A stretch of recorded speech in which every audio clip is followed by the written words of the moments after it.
Parce que eux, ils vont me remplacer. Startup Kids. Parce que moi, je prends un exemple. Si je prends la marque SM, il y a l'un de mes enfants qui est le deuxième actionnaire majoritaire de SM après moi. C'est vrai que c'est ton enfant, mais il faut que tu essayes de bien le connaître afin de pouvoir mieux l'éduquer. Donc, je discute avec eux, j'essaye de comprendre exactement quelles sont leurs envies, j'essaie de suggérer certaines choses. Il y a certaines techniques, ça prendrait peut-être trop de temps de l'expliquer pendant un podcast, mais je discute beaucoup avec eux, on échange énormément, on travaille ensemble, on étudie ensemble. Il y a des activités sur lesquelles je m'assois avec eux et puis je leur montre comment faire et j'observe pour voir où ils ont des aptitudes plus importantes et je teste ça dans plusieurs types d'activités différentes, que ce soit des activités en groupe, des activités individuelles. Je vais par exemple surveiller comment est-ce qu'ils travaillent, leur état de concentration. Je vais surveiller comment est-ce qu'ils utilisent Internet parce que la plupart aussi ont Internet, donc je leur permets de pouvoir comprendre comment ça fonctionne, de les former dessus pour leur permettre d'être plus optimal. Et du coup, ça fait en sorte que je suis déjà en train de les préparer par rapport à ce qui viendra après. Donc, je ne les laisse pas juste aller à l'école, fréquenter comme ça. Non, je joue un rôle très actif dans ce qu'ils deviendront plus tard.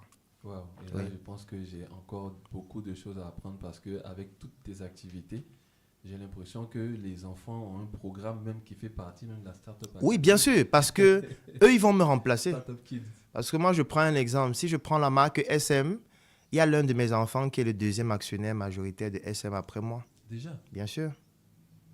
Est-ce que tu vas le mettre actionnaire quand il aura C'est ça. 50 ans, quand il aura 30 ans? Dès maintenant, mes enfants s'habillent en SM. Mes enfants connaissent SM, ils connaissent Njoka. Donc, si tu lui dis SM, il va t'expliquer ce que c'est. Il va te montrer cette tenue SM, ces articles SM, ces sacs SM. Mes enfants partent à l'école en SM. Wow. Ils s'habillent en SM, même quand ils sont nouveau-nés. Donc, c'est pour dire que, voilà, je les prépare par rapport à l'héritage que leur père est en train de bâtir. Il faut qu'ils aiment déjà l'héritage avant Ce n'est de pas le qu'il supporter. faut, ils vont aimer. Oui, c'est Ce ça. n'est pas un choix. C'est ça. On peut dire Tu vois. qu'ils supporteront mieux s'ils ont déjà Oui, appris parce à que vivre. c'est eux qui vont gérer après. C'est ça. Tu vois, moi, je peux mourir demain, je peux mourir la semaine prochaine. Eux, ils vont prendre le relais. Et il ne faudrait pas qu'ils prennent le relais d'un empire sans avoir la préparation qu'il faut. Et la première préparation, c'est celle d'aimer ce qu'on fait. Effectivement. La plupart des personnes qui posent des actions parfois étranges et bizarres, c'est parce qu'elles n'aiment pas ce qu'elles font. On pose des actions par rapport à l'Afrique parce qu'on n'aime pas suffisamment l'Afrique. On pose des actions par rapport à sa femme, ses enfants, ses amis, ses collaborateurs parce qu'on ne les aime pas suffisamment. Et parfois, c'est aussi parce qu'on ne s'aime pas soi-même. On n'aime pas sa situation. On n'aime pas son statut social. On n'aime pas. Il y a beaucoup de frustration. Donc, du coup, je les pousse déjà à s'aimer eux-mêmes. Et pour ça, j'essaye de mieux les comprendre pour les pousser à s'aimer.